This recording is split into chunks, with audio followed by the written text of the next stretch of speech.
to rock and roll. So there's a couple of announcements. I'm involved in way too many organizations, but there's one that has a fun community event that relates to petrochemicals and plastic. The Pass Up, which is Pittsburghers Against Single-Use Plastic, is having a community potluck, plastic-free community potluck picnic at the Friends Meeting House on Ellsworth in sort of Shadyside, Oakland area. And there's, if it's nice out, we'll be outside on the porch and the lawn. If it's raining, then we can be inside and on the porch. So it will be possible to be, you know, hanging out with each other on the very big porch. So that is on August 25th, 4 to 7. So see what potluck dish you can make with as little plastic as possible. And we'll talk about that. And there will be some speakers and there will be some tablers and vendors. So that will be lots of fun. August 25th. And Helen, who is a colleague, friend, and buddy, on the very deeply involved in Pittsburgh Green New Deal and the Climate Action Plan Justice Coalition, which I'm also work with her closely on. And there's a petition, yes, that she has, and we can just circulate it quietly while Matt is speaking. But she will introduce it first. Yes. So we are calling on our county executive, Sarah Innamorato, and the director of the Department of Sustainability to establish an Allegheny County Climate Action Plan Community Task Force to actively partner with the County Department of Sustainability and any hired consultants for climate action plan public engagement, education, planning, budgeting, and implementation. All too often, top-down planning has a lot of, it can be very well intentioned, but it has a lot of unintended consequences. So we're calling for people that are going to be most affected by climate change and environmental justice communities, groups that have experienced systemic discrimination, and worker organizations and unions to be represented and have real power as over decision making, funding, and how things are carried out over time and assessing. So I'm going to pass this around. I will bring a pen, and if you put a check in the email box, we will send you more information and ways you can take action. Thank you. Okay. Thank you, Helen, for all that work. There's also now a clipboard for sign-in, so if everybody can make sure to get your name on there. And if you didn't already register and just came with someone, please put your email there.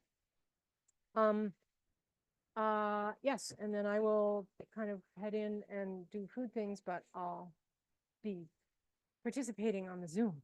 Okay. And I'll try to keep an eye out for the chat. So we're now going to widen our view. Thank you so much, Charles, for the Pennsylvania lens, or the lens on Pennsylvania's force. We're widening out to the whole United States because there are some policy changes which are in process and hopefully will help make it went away again.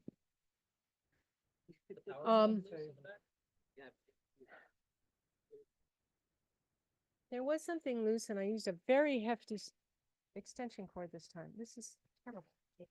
Sorry, Zoom people. That looks like so well. And that's plugged in and the light is on. If anybody has a TV this big or bigger that you're not using, we never use this as a TV, but it has worked for this turning off constantly. Does the TV go to sleep? It shouldn't go to sleep when the computer's going to sleep. This also has no controls except on. Then we have to wait for it to come back. Okay, and so Matt is a longtime forest activist. He's been involved recently in the Hazelwood stuff. He lives in Hazelwood in some woods. He's sort of homesteading there in many creative ways. And but he also has been involved with the Allegheny Defense Project and helped found Heartwood, which is, no, okay, helped found Allegheny Defense Project and has been involved in Heartwood. And he often comes around and says, everybody should come to the Heartwood Forest Council, which I have been to a couple times, including this last year. And after my own heart, he enjoys alliteration. So we have here a plea for public participation in perfecting the president's proposed policy to protect old growth and mature forests on federal public lands. And I want to note that because this display is sort of small, I wouldn't worry about trying to read every last little tiny thing on it, but Matt will read out the important bits, but there's context there in the slides and imagery to back it up. So take it away, Matt. Thank you, Marion. All right. Make sure 151. your tallness was captured. 151. Hi, everybody. Hello. And then, Real yeah. people on Zoom. So, Heartwood. So Heartwood, not the park, not the county park, not the county park. This is Heartwood is people helping people protect the places they love. We're a grassroots network. We're a cooperative network of grassroots activists, basically in the eastern half of the United States. And the thing that unites us all as activists has always been dealing with the same Forest Service. Whether you're talking about the Pisgah Nantahala down near the Smokies, or whether you're talking about the Shawnee or the Hoosier, it's always the same Forest Service, and it's always the same thing. They're logging the hell out of it. They're cutting down our national forest. So, quick walk through the civics of this before we get into the forests. Is let's figure out. Here's the players again for a brief moment there. What's the secret to it? It's not the screen because it just flipped out again or flipped off again. Let's push that in. That's the power button. That's the only thing that works to Yeah, control this TV. Huh. So if anybody has one that's bigger than this that you're not using and you want to donate it, we could use it. This is probably the minimum size to work. Push the thing, huh? I pushed it and then So push it long enough that something shows up. the I don't know irony what's is, going on. The plug did get unplugged the time with the sheep. That was one of our tech problems. it's not the computer, Okay, it's the TV. okay, so there's that. So the what was I going to say? The quick introduction to the civics of what we're going to be talking about. The President of the United States has issued an executive order to the Secretary of the Department of Agriculture, which is this whole chart. This is the whole Department of Agriculture, and the Secretary of the Department of the Interior, which is this group over here. And within these two agencies, we have one land management agency in agriculture, which is the U.S. Forest Service. And over here, we have the Park Service, we have the Fish and Wildlife Service, who, among other things, administers the Endangered Species Act, right? We have the Bureau of Indian Affairs. There's a lot of talk in this executive order about consulting with the tribes. You know, this is something the Forest Service has started doing more recently. But the other main directive is to the Bureau of Land Management, which holds a huge amount of land in our country, mostly out west. I also put, there's the Geological Survey. Do I hold it in for a while or just push it a couple of times? And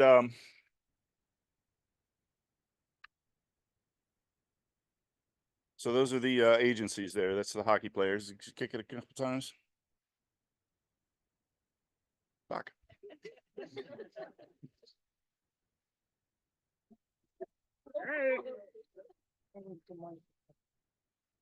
That was a high-pitched sound.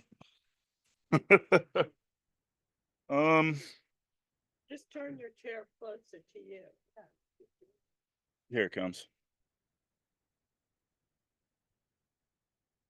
Any minute now, we're going to see an image of, these are the lands that we're talking about. These are the national forests in the United States. You can see we have little dots here in the east. We have some bigger areas out west, right?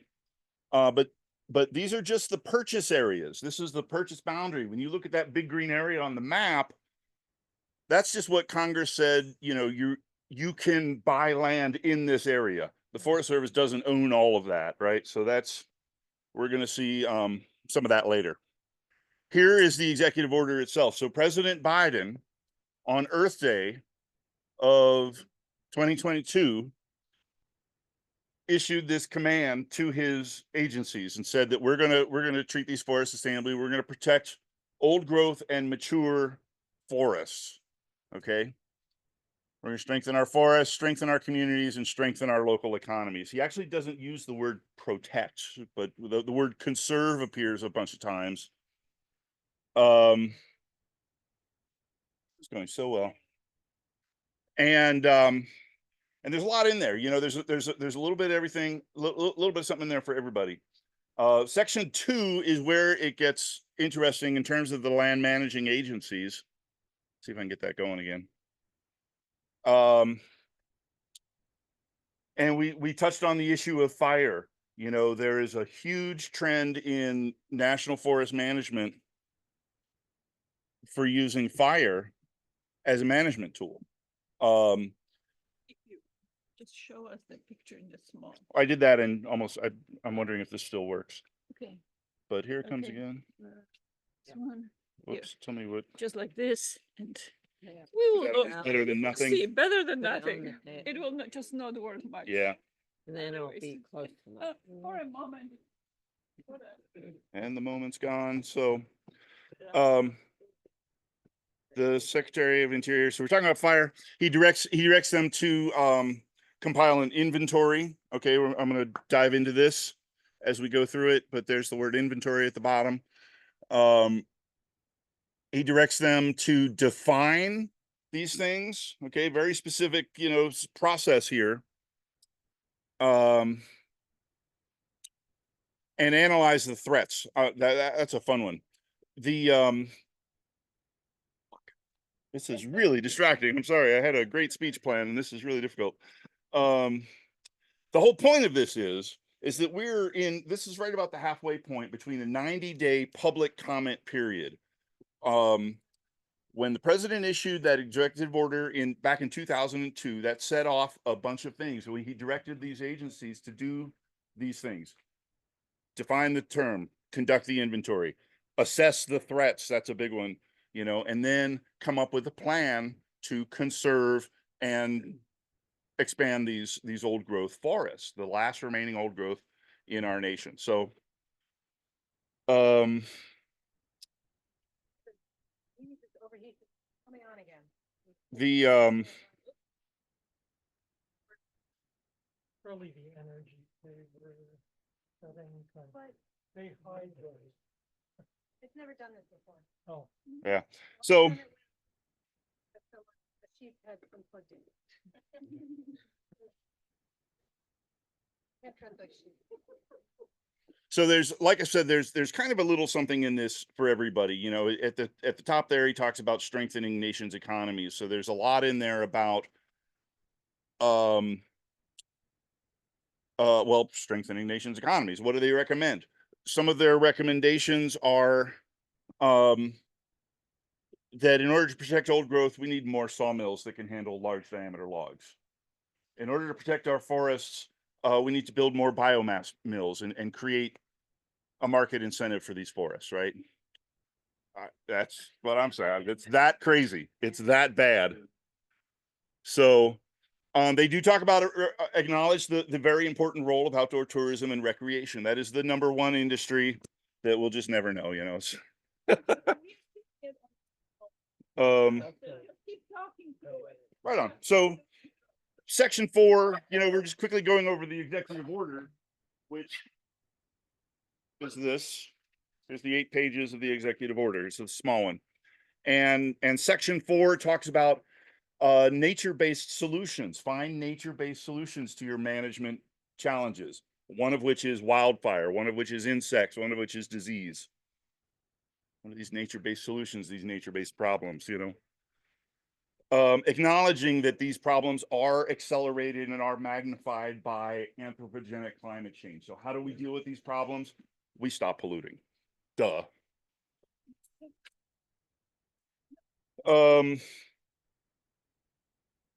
So over the course of the summer, the executive order also said, you know, there's going to be a bit of a time frame. You know, you spend a year doing this, and then within a year you do that. Here's the definitions of old growth and mature. I didn't understand a word of this. This is it's either over my head or complete garbage. Here's the threats analysis. I really enjoyed this one. The first 40 pages of this or so were all about like how conservation is a threat to logging interests, and logging interests are a threat to conservation interests. And these are the threats that and our logging program isn't a threat at all compared to the threats of climate change, which is probably true, but not very comforting, right? Climate change is a bigger problem than the government. Who feels good about that? So this is the threats document. The old jobs versus the environment respun, you know, it's just trying to pit us against each other and ignore the fact that they're the reason we don't have any old growth forests. And then finally, they issue the actual draft environmental impact statement, and they reference all these studies and reports in this. There's a couple more that I didn't actually print out. I didn't actually print out the socioeconomic one, just because I had enough to deal with, and but it's an important one. So all of this, as I said at the beginning, we're about in the halfway point of a 90-day public comment period, you know, an opportunity for the public to participate in these management decisions. This is not just letter to the editor, you know, everybody likes to vote, and you like to vote because you're participating in government, right? Well, this is participating in government on a much deeper level. And we know we have people in our crowd that have a lot of knowledge, a lot of experience on a lot of different things. I mean, that is a really broad range, everything from the definition of old growth to how do we repair our relationship with the First Nations that were here, you know, big stuff, big opportunity. Old growth, if you're into spiritual and stuff, there's a whole section on the spiritual values of old growth. It's all there. And the thing that gave us this opportunity is not U.S. Constitution. It's not George Washington came down and said, everybody gets to write letters. This is Nixon. This is NEPA. This is 1970. And Richard Nixon, no longer the nation's most corrupt president. He,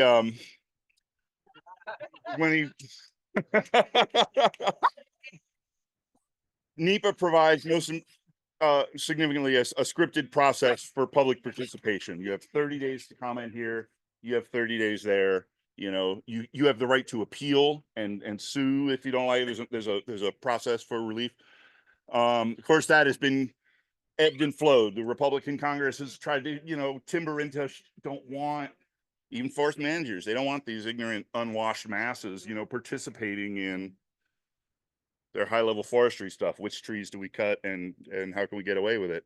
But thankfully, the Biden administration, one of the many good things they did that absolutely nobody noticed is restored NEPA to many of their 1970s standards.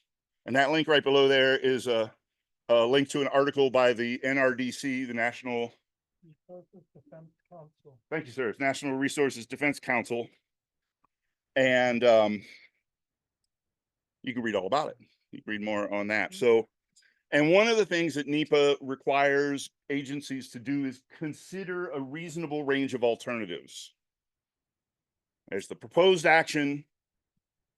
There's a process of commenting on the proposed action. They come up with this analysis and they analyze a reasonable range of alternatives, everything from a no action alternative, and so we do nothing and ignore the president's order or whatever. They have the preferred action here.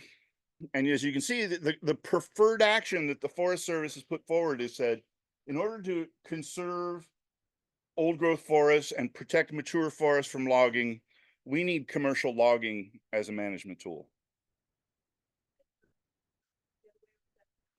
How do they get away with that? It's part of it is in the threats issue that they said that their self-analysis, which of course everybody knows a self-analysis is always rigorous, honest, and what's the other word?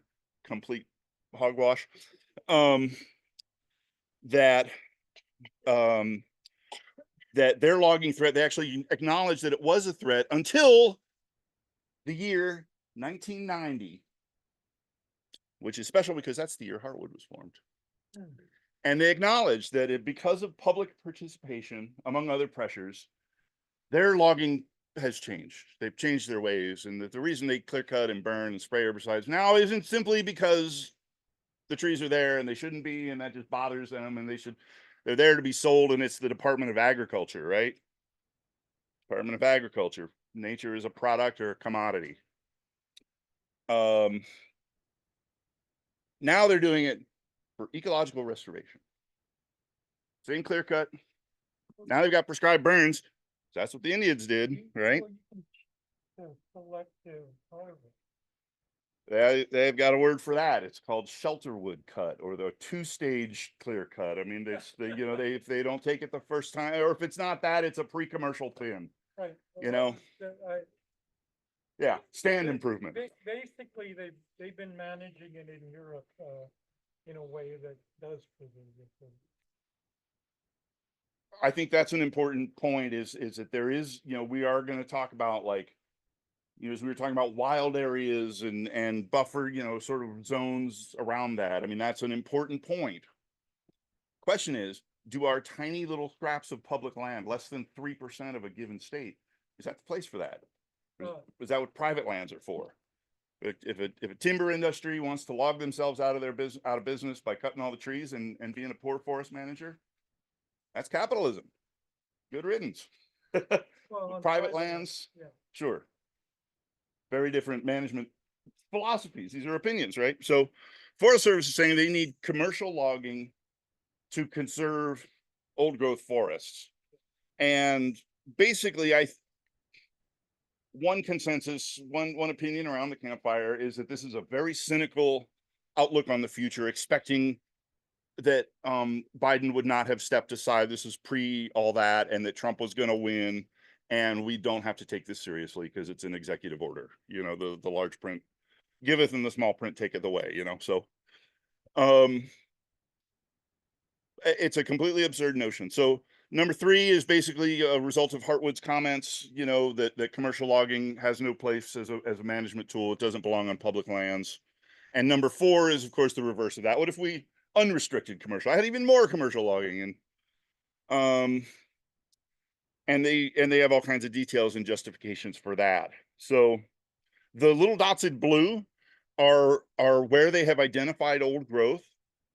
The polygons that you'll see there, you notice that those aren't national forest units, those aren't county lines. What are those things? And all of a sudden, for some reason, in the middle of this document, they start using a unit that I'd never heard of before called a fire shed. What the hell is a fire shed? It's a 250,000 acre unit.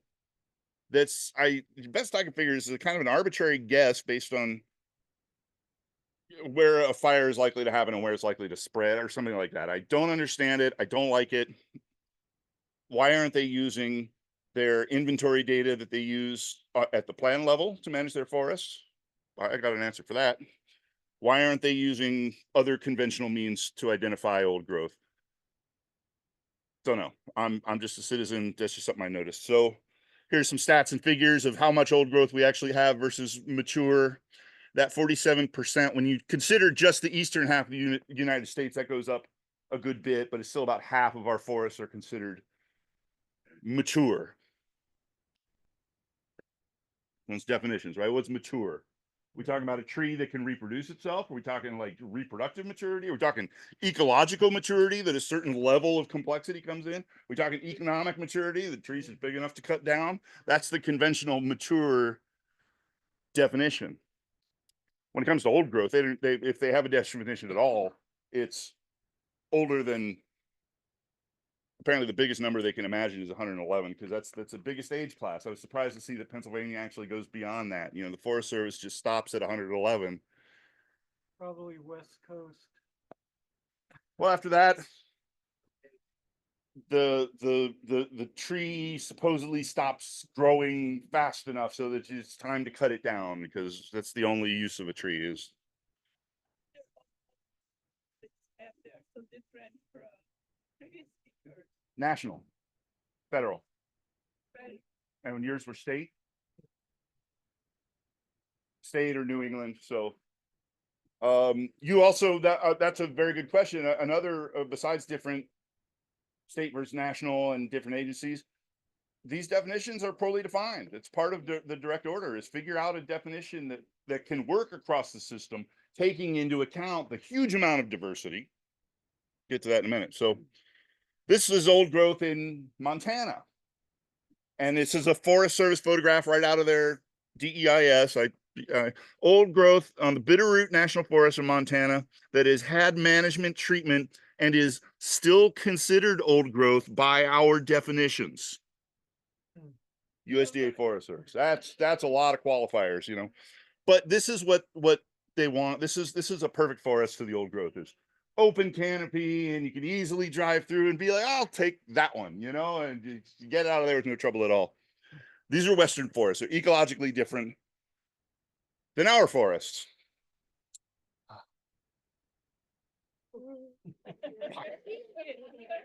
And just like that, it's gone. The Forest Service took the Forest Service. So this is it. This is in the Daniel Boone in Eastern Kentucky. This is a place called Redbird Ranger District. I don't know if it's still there, but it's the Forest Service thinks this is ripe for the picking. Our eastern old growths are different. National forests in the east, they were created by an act of Congress in 1911 called the Weeks Act. And it wasn't so much about timber and conserving nature's lumber when they made national forests out west and forest reserves. It was really about navigable rivers and protecting the headwaters so we could get ships up and down the river. Isn't that interesting? And that's why we created national forest. Because remember, this time we have the St. Patrick's Day flood and the Johnstown flood and all these massive floods, because in 1911 we had clear cut the entire eastern half of the continent, everything except Cook's Forest, right? And the other places that we talked about there. A lot of these lands acquired in a very denuded state. This movie here, this is a very interesting movie about the creation of the Wayne National Forest. I highly recommend it. It focuses on the career of a journalist who grew up with the forest. It's a great story. So we do have patches of old growth. You know, the Forest Service inventory is a mess. I can't believe I didn't put that further up in the thing, but you know, as you can imagine, because these forests at best are as old as 1911, that's barely 110 years old, and give it 20 years to recover from, you know, over farmed agricultural eroded soils. In the 30s, you had the big planting efforts of the Conservation Corps, you know, so you have national forest stands that are not representative of native forest, you know. Is that going to come back on for us? No. So, and most of that forest falls into the mature category today. So they're trying to insist that commercial logging is a management tool. And of course, it's not a tool. It's the goal. It's the goal. It is a source of revenue. They're allowed to keep the receipts. Congress gives them money to do this, to administer these sales. The sale of our public timber loses billions of dollars every year, and that's not counting the money spent on fire. Just earlier this summer, the Forest Service was at Congress again asking for another $2.5 billion to manage our public lands using fire. The number one region is not the fire adapted forest you find out west. The number one U.S. forest region is Region 8, the southeastern United States, that includes everything from Texas to Puerto Rico, Kentucky, all the southeastern U.S. Number one recipient of fire funds. There are fire adapted forests in the southeast. Along the coast, you have some piney woods along the coastal areas. Texas, fire may have an appropriate role. Florida, and some places. Still, you know, and the number two region is Region 9, where we are. And that includes the Allegheny National Forest, which is nicknamed the asbestos forest because it just doesn't burn. These forested ecosystems a forest does not, forest out west is so different than eastern forest. Apples and oranges. And that is a really important thing through this, because the Forest Service acknowledges over and over again, particularly at the end of the threats that made me so mad. I read this threat study and I'm going through and I'm this and argue about that. And I get to page of the end of the thing and it says, we didn't consider the eastern half of the United States because we couldn't find any in our inventory. It's so rare, we just don't even think about it. So, so this is a point I've touched on before. You know, the Forest Service is within the Department of Agriculture. It's the only land managing agency within the Department of Agriculture. All the rest are in Interior. And they are directed by certain laws to cut timber. One of them is the National Forest Management Act, which tells them to develop plans and all this stuff. And one of them is the Multiple Use and Sustained Yield Act, which says that national forests need to be managed for a multiple uses: timber, mining, rangelands if applicable, but also recreation, wildlife, other interests. Off-road vehicles. How do you play nice together in sandbox? These are mutually exclusive. You cut down the tree, you know, it's, if you cut down all the trees, you can ride your ORVs everywhere. So that works out okay. Those guys are happy, but so in the eastern United States, a lot of this fire management in particular is and also their interest in stifling a functional definition of mature is this oak dominance mythology, this fabricated fairy tale that America was just shelves stocked with lumber everywhere. It was just all our forests. The only thing growing here was commercially valuable trees. That's absurd. In their inventory data, you know, they talk all about, you know, oh, this stand is whatever, it's oak hickory forest, you know. Did I skip some slides? Are there slides missing? Well, all right.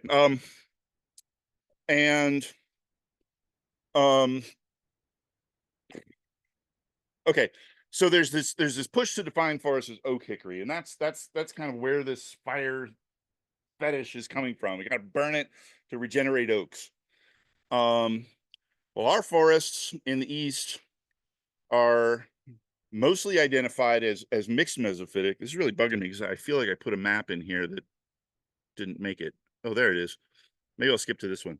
Here are the forest regions in the east. Pictures are worth that 1,000 words I was just trying to deal with.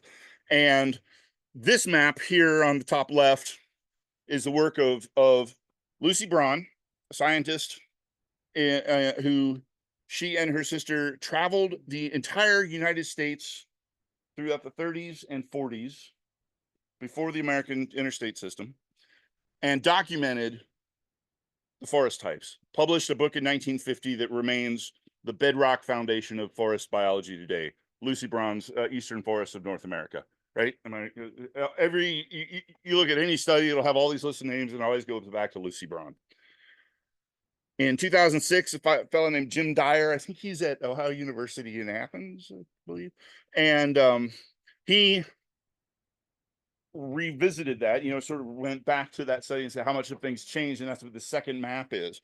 And if you can see, and it bugs me that they use two different shades of green next to each other there, but mesophytic and Appalachian oak section, which is kind of, I think that's what translates to like a simplified degraded ecosystem type. But basically the mixed mesophytic, Lucy Braun identified this. I just love this. It's so poetic. She called it the mother forest. This is the forest that has never been ocean inundated, never been glaciated since the Appalachian Mountains were built 350 million years ago. You know, dinosaurs come and gone. The Pennsylvania Ordovician rocks, things were barely, life was barely crawling out of the slime, you know, and these forests are that old until 200 years ago. And you can see these have moved around a little bit. Oak hickory is way out here in the west. Oak hickory is something you practically get to, and it's like a semi-desert stuff. So they're trying to say that our forests are dominated by oaks, and it's all in this commercial interest that oaks are valuable, you know, for logging.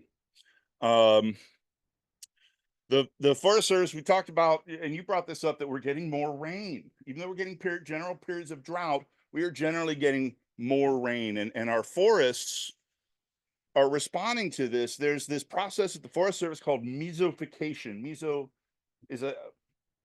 actually means middle. I never understood this. Xeric is dry and meso is wet, even though it means middle. But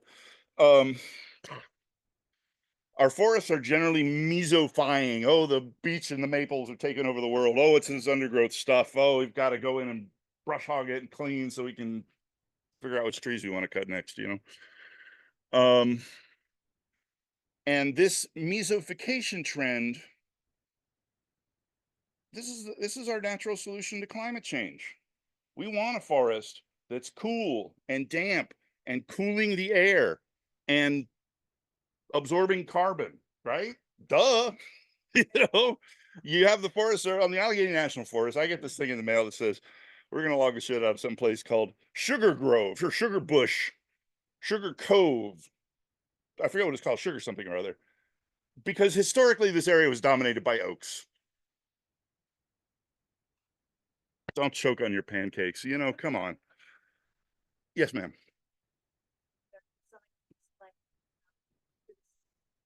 Where are they coming from? From a university? How are they? I mean, are they lots of money behind what they're writing? Who's sponsoring their commitment to the things, the opposite of protection? The Forest Service. Who are these people? If I had the answer to that.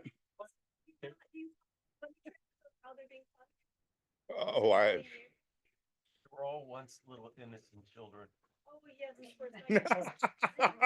Probably like most government agencies, They grew up to be foresters. probably like I mean, most, it doesn't sound like they have the noble goal of protection. like So most government. You're not a agencies, forester. you know, I mean, revolving door between industry and government. it's a hard sell. It's hard to answer. I mean, I know some intelligent, sensitive, thoughtful, caring, ecologically minded people who buy into some of this. You know, fire. It's kind of funny. I mean, I talk about Heartwood as that this is a monster that we've created. You know, all the time said you got to manage for ecological principles. You got to get your, you know, and here they are. Well, it looks the same, folks.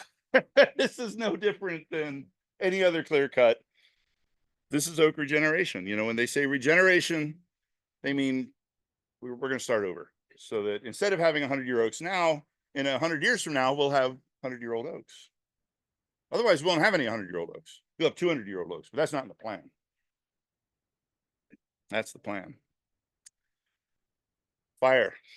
So the fire oak hypothesis, this is straight out of Chad Hansen, who was the keynote speaker at our Heartwood gathering this past May.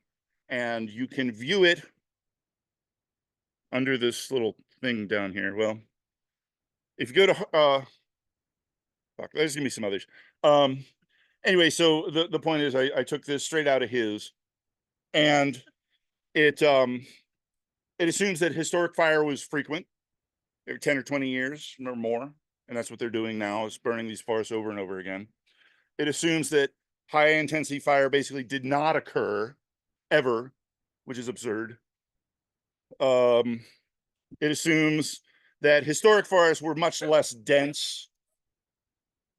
Pros and cons to that, you know, we may be in an ecological stage where everything is trying to grow and grow and grow, and then in 100 years we'll have figured it out, and these are the ones that are left, and this will be the next stage, right? Because it's all a process. There's no climax, there's no mature, there's no this is better than that or whatever. It assumes that logging mimics natural fire. That's absolutely absurd. And it assumes that prescribed fire will restore oaks, which it's just not. You know, they said the same thing about clear cutting and pesticides in the 80s, that if we cut it and spray it often enough, they'll just pop up like mushrooms. And it's just, it's not happening. You know, they get in there, and what takes over? Invasive species, because you have this repeated disturbance over and over again. People are freaking out about the fires out west. Don't believe the hype. Yes, fires are getting worse. Yes, there are consequences to the Forest Service's century and a half or more or so of fire exclusion, fire suppression. Smokey the Bear, right? Only you can prevent ecological, natural things from happening. Nobody poops.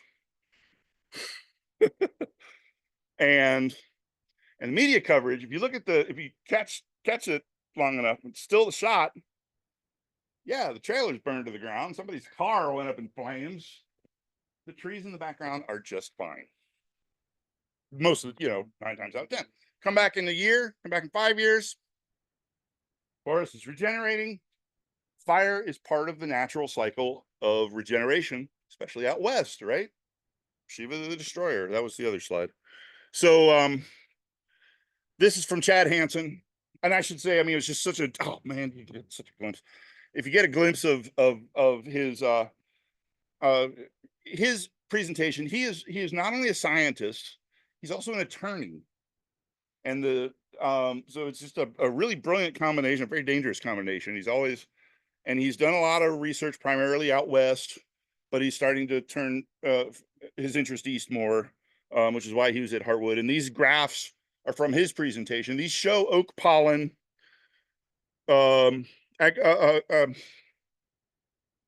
archaeological through time, archaeological records of pollen analysis through time. Does that make sense? You understand that? Thank you. And yeah, look at oak, this big fat line over here. But oak, there's like 50 different species of oaks. So when you're measuring by the genus, of course you're going to have 50 different species. And we had a very interesting talk about chestnut. Chestnut is the other big one. That's only one species. Maybe we have like more than one. Castanea dentata. We have 2 species. Oak dominated my foot. So it was a real treat to listen to his presentation, because as a scientist, he's able to critique the work of other scientists that I could never do. He went after their methodology and just tore it apart. You have these people measuring, did a fire occur, and they're using like 200 hectare units, which is like 500 acres. And they find like one little speck of charcoal, it goes down as a fire incident.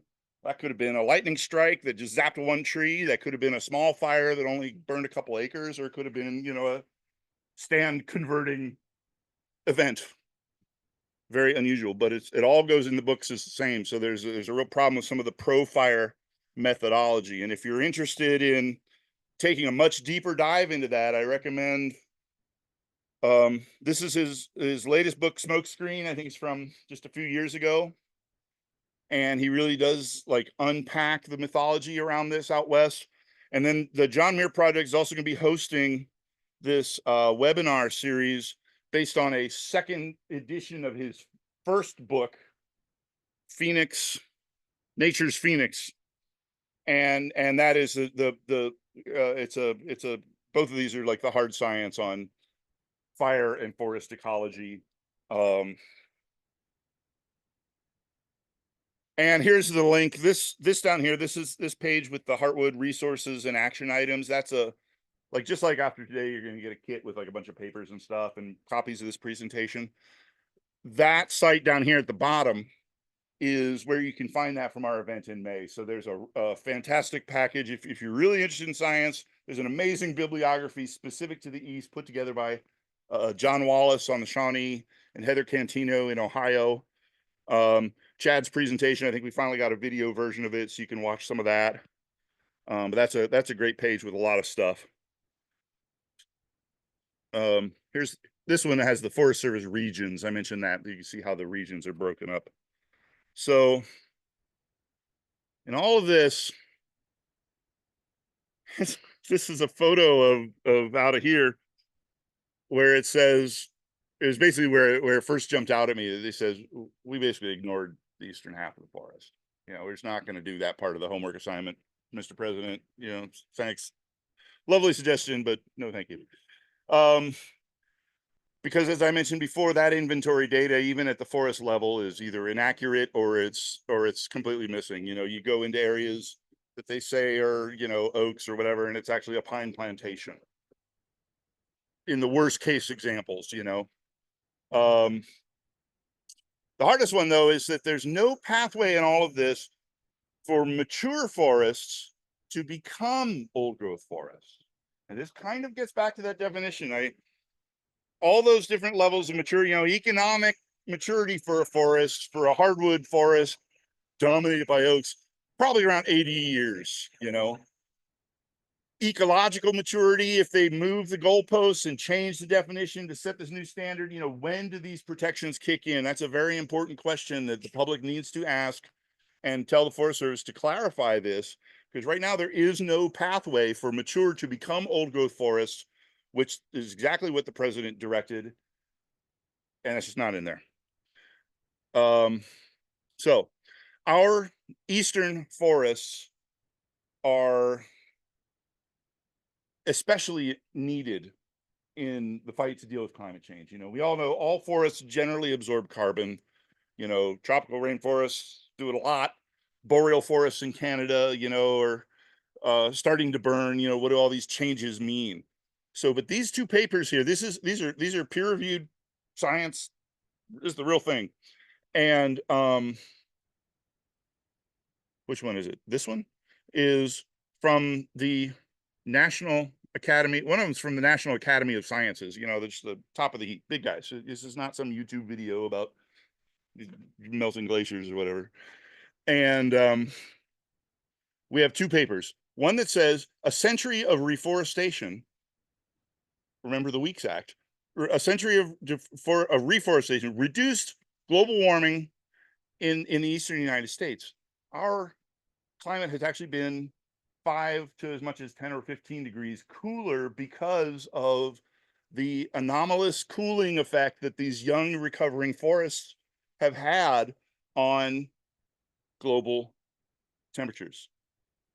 You saw one just the other day. It was 90 up in Alaska above the circle, and it's 90 down in Florida, but it's 70 degrees here. Well, we just had the hurricane, but that's you know, this stuff is showing up. Scientists are noticing how important our forest is. The other is that climate change, the general trends in climate change, generally a little warmer, generally a lot wetter, and what they call carbon fertilization, you know, it's these wonderfully clinical terms, are actually going to benefit our forests in the near term.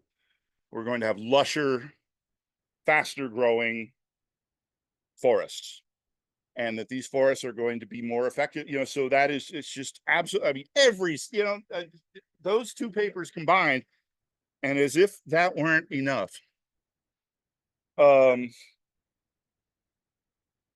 gonna come on. Those two papers, by the way, were released in January and February of this year, so that's hot off the press.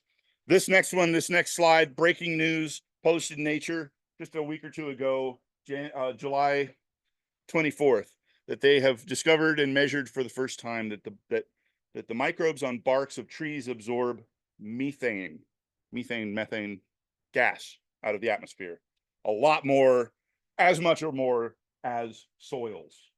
So when you know, we have groups like Tree Pittsburgh, you know, that do a lot of great work, and even the Forest Service, you know, these guys all try to figure out, like, oh, what's the carbon value of a stand of forest, you know. Well, now you have a methane economy, you know, to also figure out and calculate into that. So our forests are so important, you know. It's just simply by being there.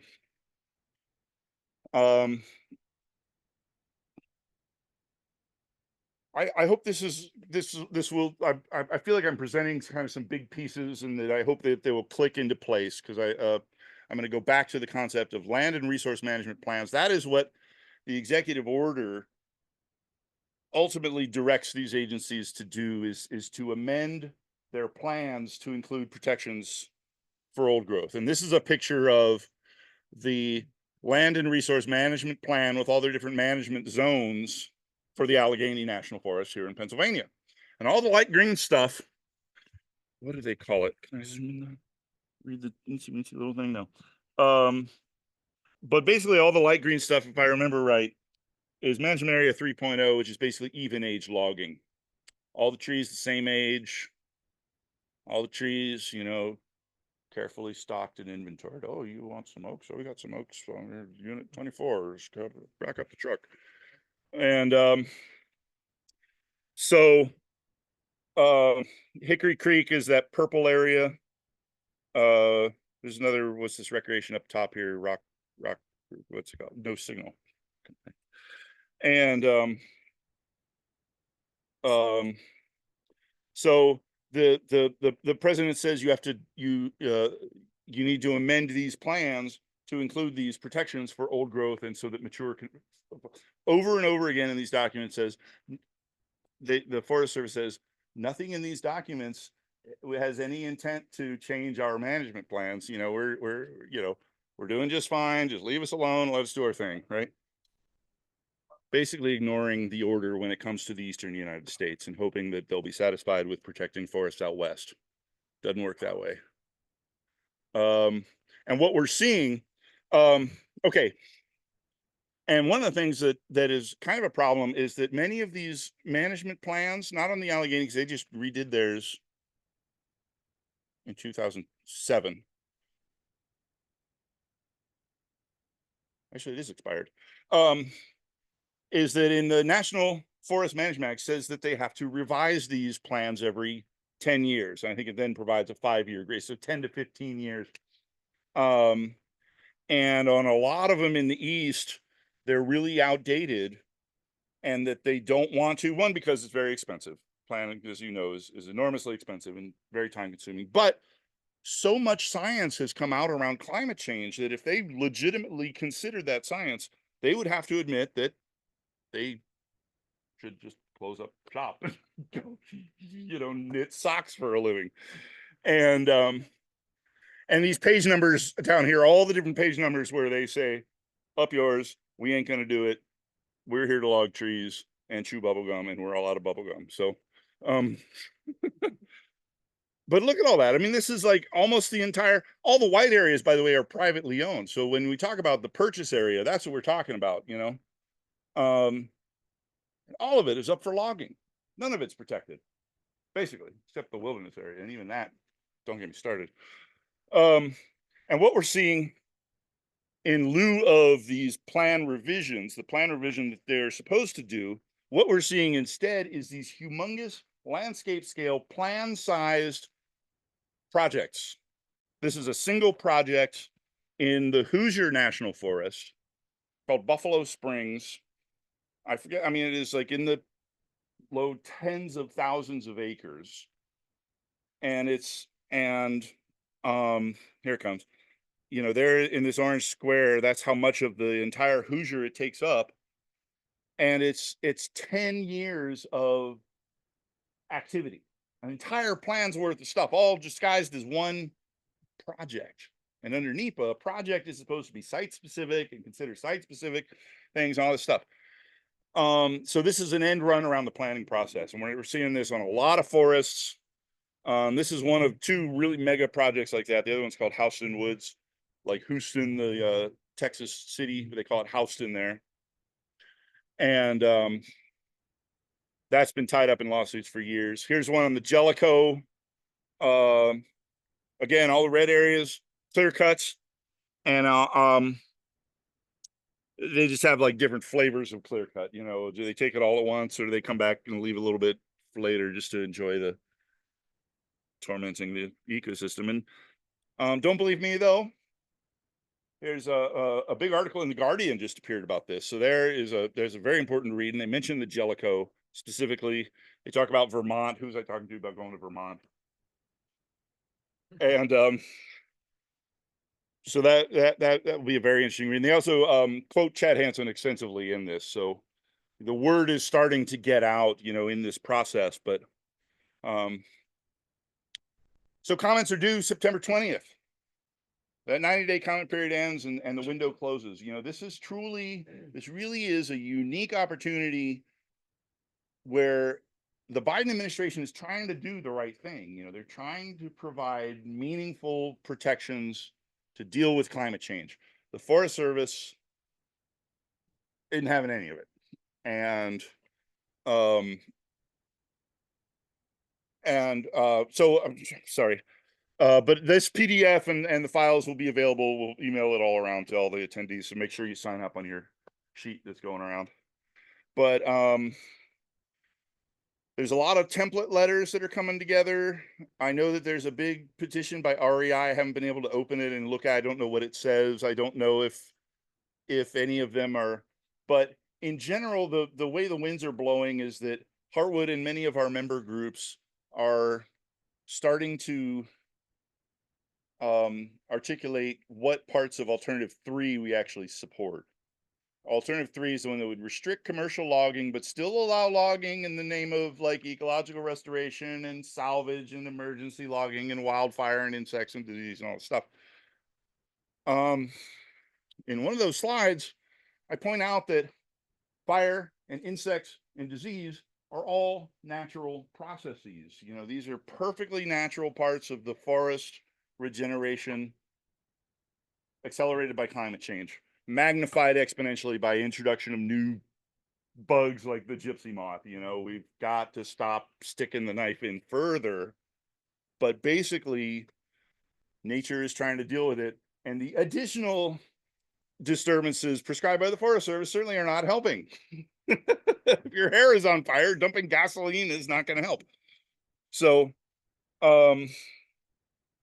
so this really is a major opportunity. You know, usually when we deal, it's like one timber sale at a time. This is the whole system, the whole national forest system to protect national forests in a meaningful way. It is, of course, an executive order. So at any time, any future president could reverse it. And we saw this with Bears Ears, you know, that tennis game for a few years. Eventually, maybe Congress will come around and enact some of these into law. This is still a very important step and a very huge opportunity. So I encourage you all, you know, don't just sign a petition. Don't, we're gonna, eventually Heartwood will have a letter and we'll come around and ask for all your organizations and experts and PhDs to sign on. Write your own. 500,000 Americans more or less spoke out in the first round. It'd be great to double that. But even if we hit 750,000 people saying we see through this garbage and we're not taking it. So there is that. And there's portals here. They prefer email. But there's also via UPS. Questions? Fun.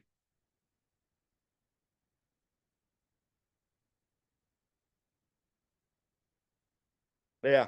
Heartwood hopes to publish one in a week or two. And I will put some more in the resources package. I have a few from like the Climate Coalition, and I think the Muir Project might have something. Do repeat the question for the benefit of the Zoomers. What was the question? Do you have existing template letters that we can look at? Was that talking points? REI petition popped up on my Facebook, and so I think I saved that window because I couldn't find it on their Facebook section. But I can add that petition, anything, and Heartwood has a website about it, or a blog. Yeah. That I have linked. And I can add the REI petition, and probably an easiest place is the Marin's List entry for this event. I'll just put it there, all there for the record. It sounds like we'll both have things there. Charles as well from today, and Helen. In terms of effectiveness of comments. Excellent question. I mean, these talking points are going to be very helpful. What's the history of the actual power of these types of comments? And has it changed over recent years in terms of it actually making its way into plans and implementation in general? To the second part, I would have to say yes, but I would refer you to that article by the NRDC about how Biden has restored a lot of it to the 70s standards. To the first part, yes, these comments are really important. If we don't like the outcome, and if we decide to go to court over it, because I don't think there's actually an appeal process because it's an executive order that it probably just goes straight to the courts. And then we're bound by only what is in those comments. We can't bring up anything new. So it's got to be in the comment period. This is a big deal. And this is our second round. So I don't know, for those of you coming in on the second, the scoping and stuff. So in your comments, you will want to introduce yourself and identify your standing. How do you relate to this? I'm a taxpayer. I like to hike. I own, whatever. I live near this one, or, describe your relationship, because that's part of it. That's, of course, and then you dig into the issues, but identifying standing.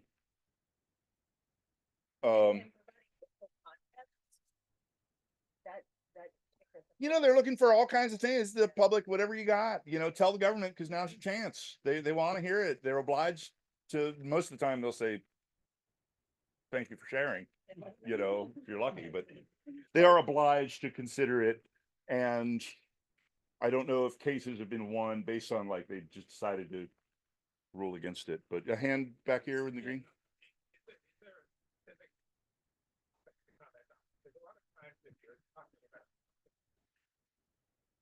They're talking very specifically about, erosion.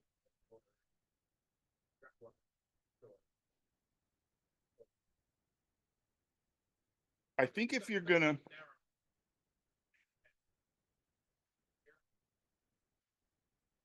this is so big and there's a lot to it. It's really hard, as you can tell by the scope of just the presentation. I had a really hard time narrowing down into those easy sound bites. What are these? But if I were to pick out one, it would be the issue that commercial logging is a management tool. I think that's just so egregious and so boneheaded, and that there's certainly plenty to work with. Everything you can go ecologically, you can go into the economics of it, and why are our timber towns suffering if logging is up 25% under Biden, all the things, it's just not working. So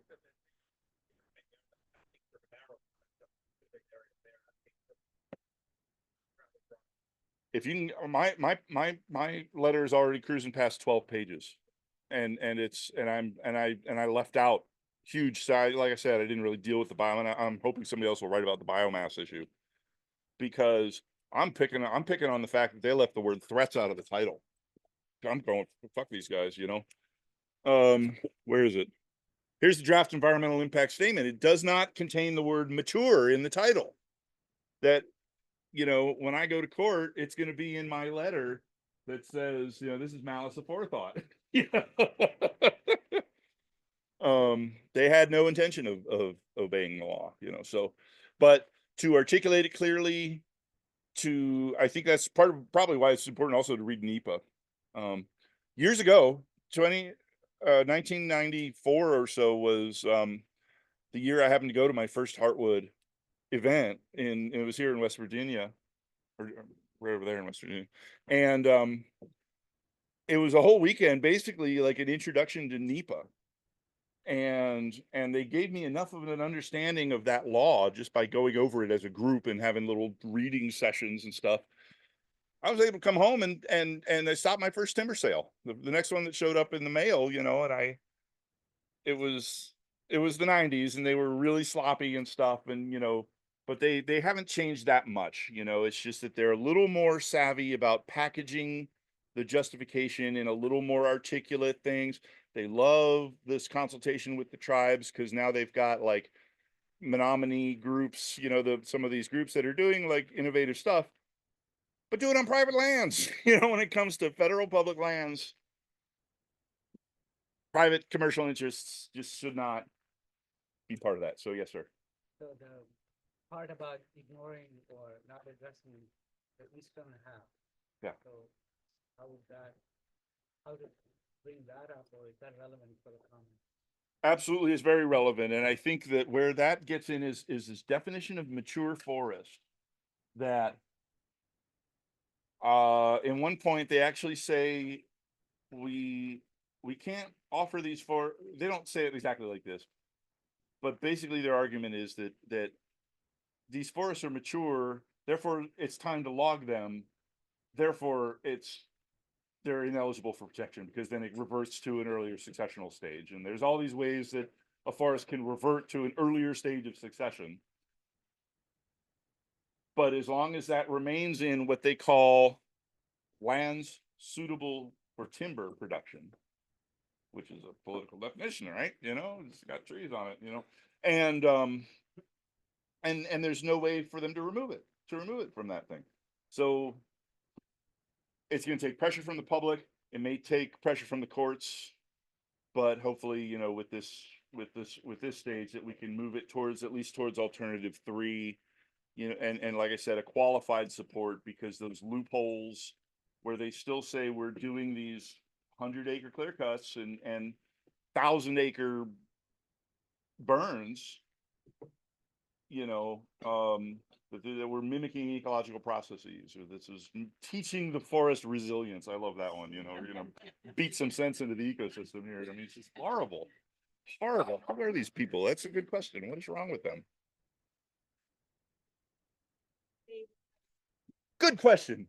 I couldn't find the actual perform, but some of the high value timber products that our national forests are providing are pulp, make paper, logging, or most of Ohio's oaks goes to make single use shipping pallets that are landfilled after single use. Of course, they're doing the same thing overseas, because when the stuff comes back from Thailand, they're making their pallets out of teak and mahogany. That's how we got the emerald ash. That's yeah. You know. Designate protection. If they have to log, if that's. And force them to use it. I don't really want government telling, like, I mean, that's a hard question. I think the simplified question is, that's why commercial logging has no place on public lands. The other one, besides pulp for paper, shipping pallets for the landfill, whiskey barrels. Most of the oak goes to make whiskey barrels. But remember that we're managing our forest because this is what the Indians did. I mean, like, come on, people, like, get real. Makes me mad. It's that crazy. More questions? Just one point, one of the talking points, and this goes back to what Charles mentioned. We're seeing a picture, just at 2 different levels. When Charles talked about it, Ohio Falls State Park, what you're talking about in National Forest, it's the same problem. But one of the talking points, you'll hear foresters say, oh, but when we cut down that forest, you get this young, vigorous, fast-growing sea of green. What they don't, that is sequestering carbon. They don't tell you is trees don't sequester carbon until they reach 15 to 20 years old.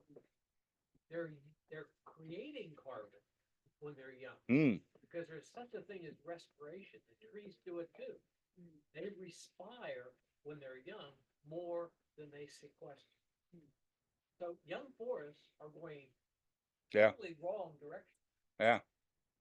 And the release from the soil from the logging activity, the processing of the material. We got that the right direction. I thought tree fell, took in carbon dioxide and put out. That we iron. So that's So fast. that's respiration. And we can't govern these Oh commercial no, I thought that was it. at all? Well, one of the things, and one of the points that it's really interesting, Charles and I worked together at one time. We were, in fact, I hired him. 3 times. 3 times. He didn't learn the first time. I know.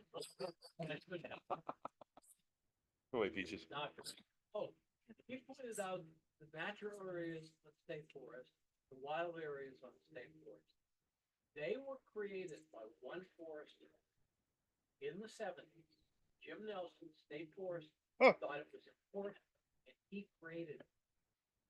there's been no, or at least few, created since then. Mm, So you can see what one person in the right place in a bureaucracy can do. I mean, that was a huge creation in Pennsylvania. They haven't added any. No, Jim Nelson is gone. I think he's really gone. Hmm. But that was one person. yeah. One person. That's like, boy, we should save some of these areas. Ah, And if we get the kind of government that can get the right kind of people in place, we have a chance. that is, I read a really chilling article about the rise of fascism, not just here in America, but in France, which very narrowly had a far right election, the Netherlands, all these places. And this article was basically our bureaucratic institutions have no natural immunity. It all comes down to the person sitting in the job, sitting in the chair. And that is terrifying. So this brings up So another tough. question when it comes to communicating with government, is, do we have any legislators on our side that we also need to let know the feedback that we're giving the Forest Service? That's a good question. I mean, speaking of right people at the right place. I'm gonna blow your minds. You ready for this? You want to know who the name comes up the most in Heartwood conversations? Fetterman? Nope. No, God, no. Well, yes, but only when we're Okay, pulling out. Fucking, yeah. Not Fetterman. right. Worse than Fetterman. Mitch McConnell. Oh, Mitch McConnell, because Kentucky is in his district. And so part of it is just a function. I'm always talking to people who live in Kentucky, but right. he's, better on the national forest than you might imagine Hmm. when it comes to, and in general, wilderness protection, national forest protection is generally a place whereby we can find true bipartisan agreement. Another name is Lamar Alexander from, I think he's Tennessee. And we were all celebrating big time because like huge amounts. Considering our local legislators who actually, might get the idea that being reelected is on the line for them.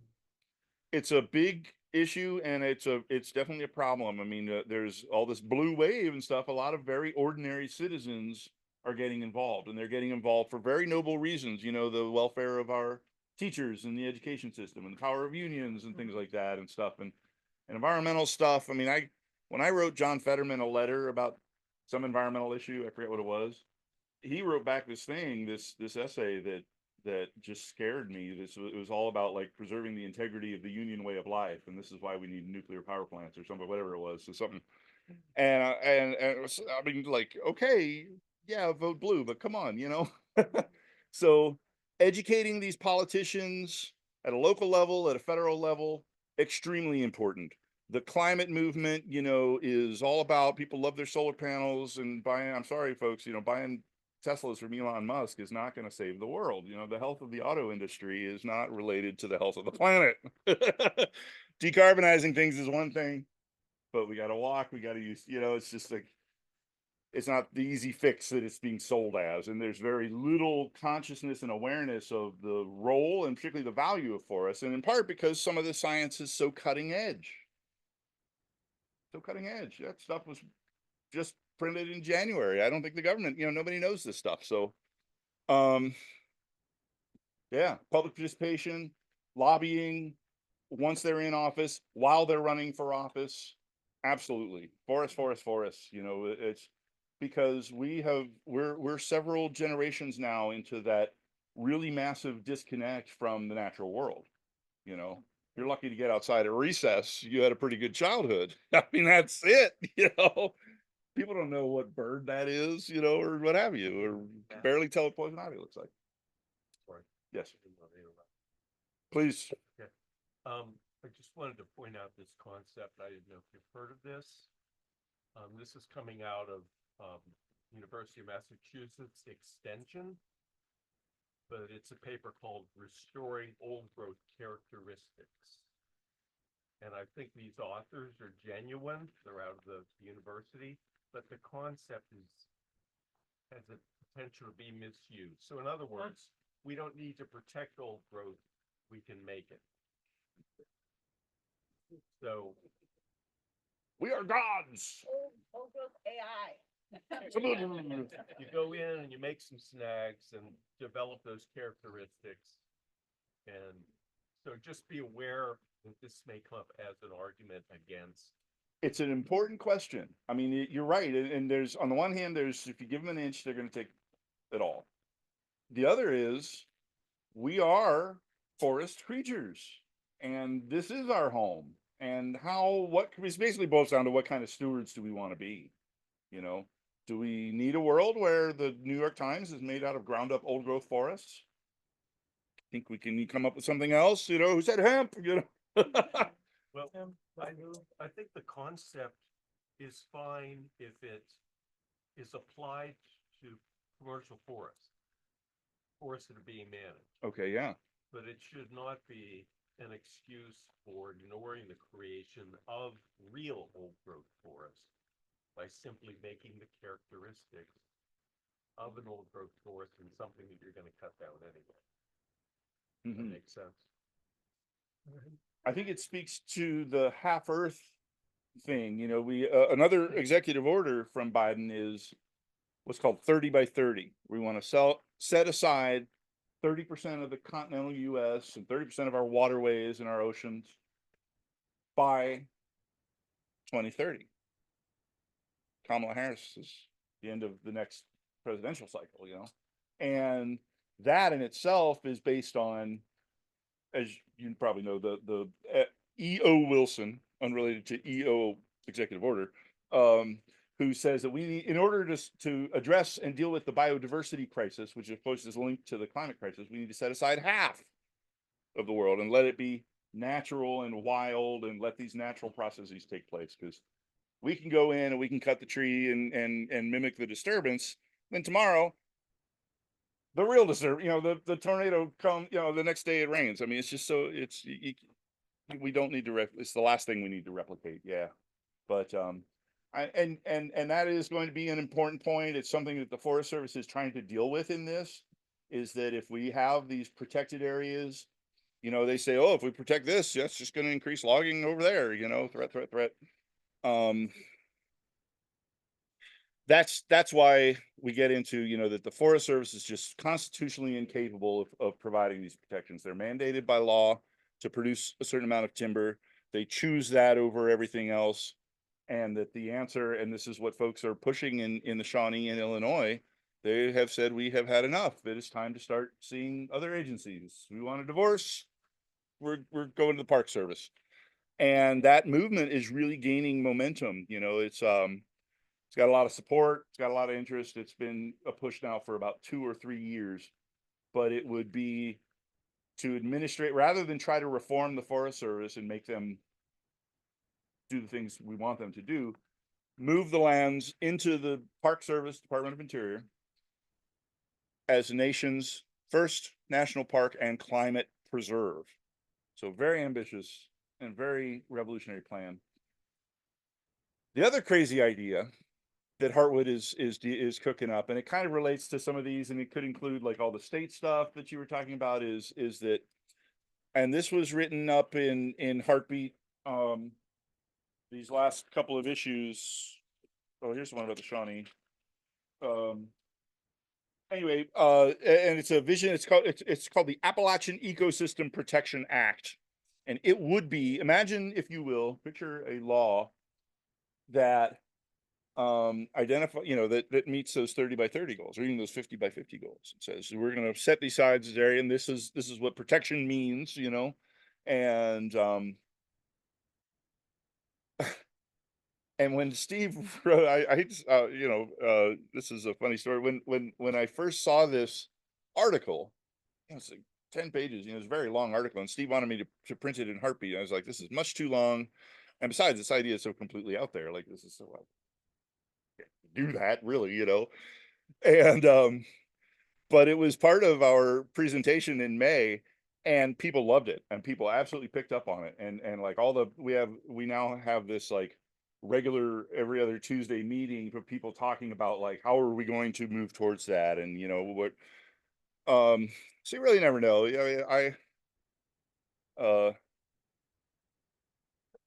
that was a bit of a tangent, but some of these, you know, we can bring these alternatives up in this process because they may provide solutions down the line. Who knows? You know. More questions on this? Last one, and then I'll talk about this slide here. I keep looking at the thing that you have over there in the picture frame. About the jobs in outdoor recreation and the jobs in mining and fracking or logging. That's an interesting point. Because I'm assuming you put that in there to show how many more jobs are associated with the recreation end of it than with the mining and logging and extractive industries side. However, those PA jobs are going down, but production is going up. Mm. You look at the coal mine in Greene County. We bought that back from still fighting. There are only 11%. It's down to 11% of the jobs that were available for mining back in the 70s are now available in the 2020s. Not because production is down, but Automation. Yeah. is in the mine. It's in the logging. It's in the mining. It's right down the line.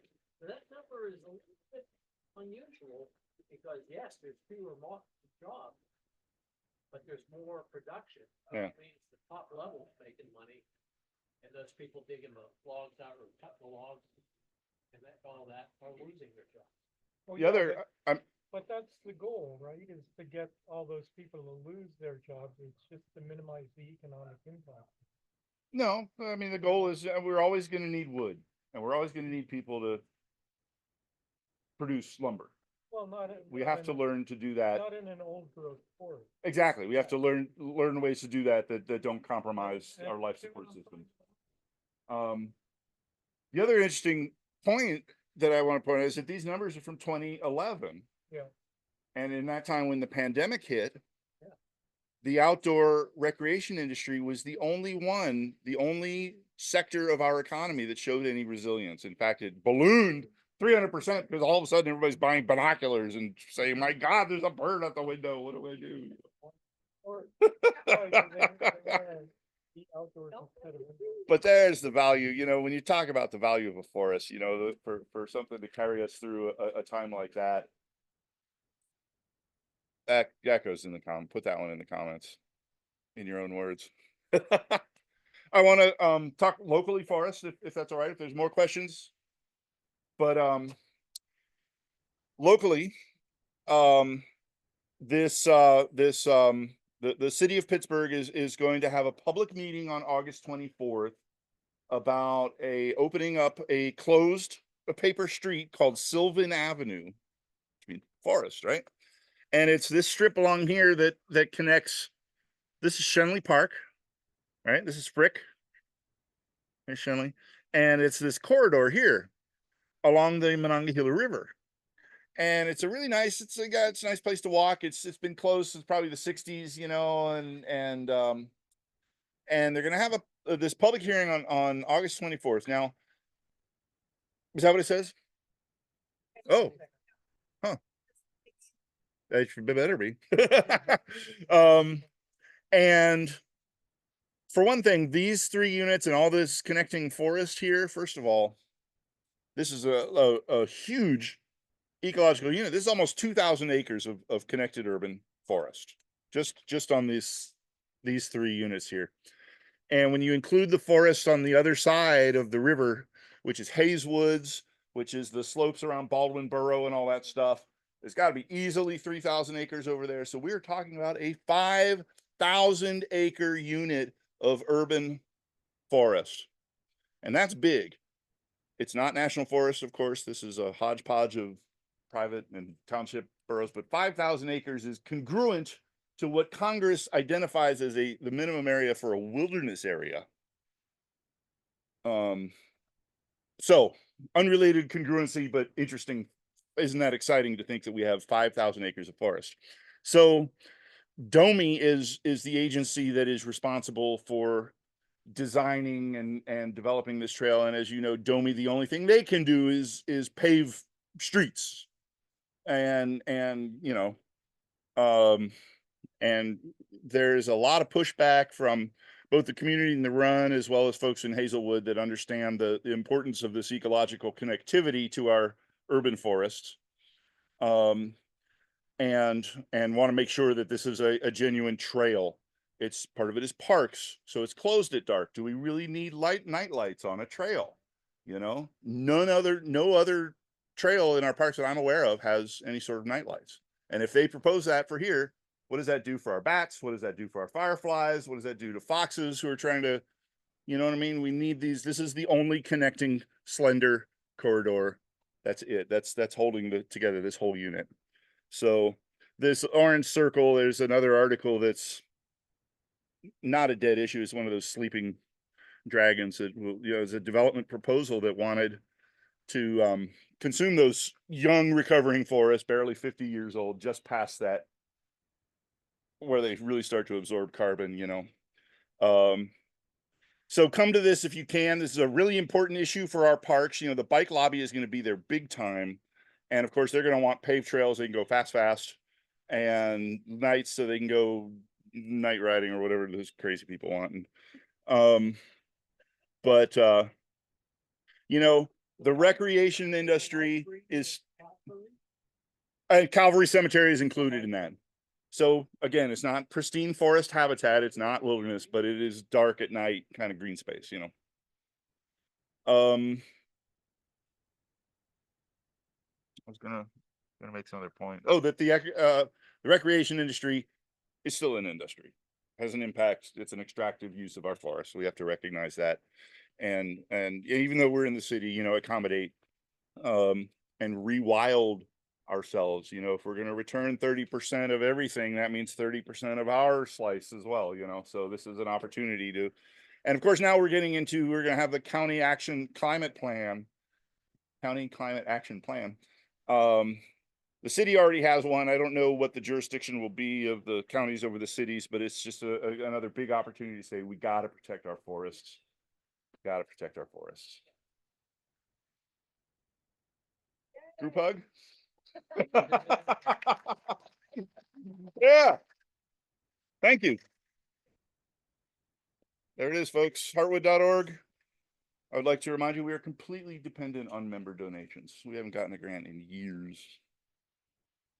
Oh, and very important last thing. So part of my duties for Heartwood is that I make this newspaper. It comes out twice a year, spring and fall. I'm working on the fall issue right now. So your articles, the work that you're doing, the story about Ohio Pile, our distribution, we have a direct mailing list of about, we're crossing like 2,000 people. These are 2,000 activists, people who are crazier than I am, who stay up later than I do on this kind of stuff, lawyers, all kinds of stuff. And then we print up about another 5,000 or 6,000 more as general distribution, gives to groups for tabling, give it to people we meet, you know, and use it as an outreach tool. So this goes directly into the hands of the forest movement. So the work that's going on here can reach a much larger audience very quickly. The deadline for contributions was this past Friday, but I have so little material. I'm still beating the bushes, and especially from Pennsylvania, you know, we're working on some stories, but absolutely. Big one, please. info@heartwood.org or email me directly. On there. Yeah. And because that's a big one. And these newspapers are free. The bumper stickers, I'd love to sell them if you're into that. It's $3 each, 2 for $5. 2 for $5. And then we also have these years ago, Heartwood made a movie, or helped make a movie called Coal Country. And this is the soundtrack from that. Some really great people, you know, Gillian Welsh is on here. John Prine gave us his song Paradise to use for free. John, yes. Oh man. Kathy Matea, Justin Towns Earl, Jason Wilbur. These are big names on here. Natalie Merchant. These are the corner is cut off because we're not allowed to sell them anymore. So help yourself. Yeah. Let's eat. I want to join her.